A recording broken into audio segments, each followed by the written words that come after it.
Hello everyone, Coach Cho here once again. So for today, pag-usapan natin ang isang defense na mostly ginagamit ng isang basketball team. Ito ay ang 2-3 defense. Samahan niyo ako dito at pag-uusapan natin ang 2-3 defense.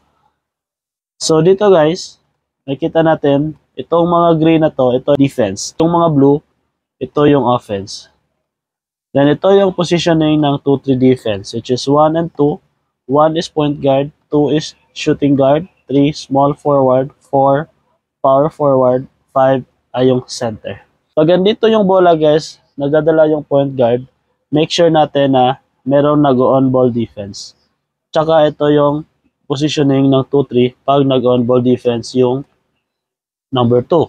Pagpasa ng bola dito, yung kukuha ng bola is yung number 1. Then number 3 is deny lang yung passing lane, balik yung 4 dito, 2 dyan sa center. Then pagbalik ng bola dito sa center, number 2 kukuha, then number 4 dito lang sa gitna ng dalawa nito para in case mapasa yung bola dito, hindi kasi makaka-recover agad yung number 2 dito sa offender na to. So ang gagawin ay magba-bluff yung number 4 pero hindi talaga siya yung magdi-defense. So once mag-bluff yung number 4, magre-recover yung number 2, tsaka yung number 4 ay bababa. Then number 5 dito, number 1, then number 3. Tapos yung bola naman papunta dito sa corner, ang kukuha ay number 4, then number 2 ay passing lane lang, number 5 dito, then number 1, number 3. So sa 2-3 guys, ay po-protektahan talaga natin yung paint.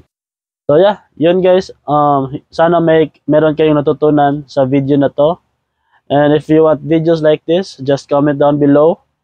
And don't forget to like and follow Coach Cho.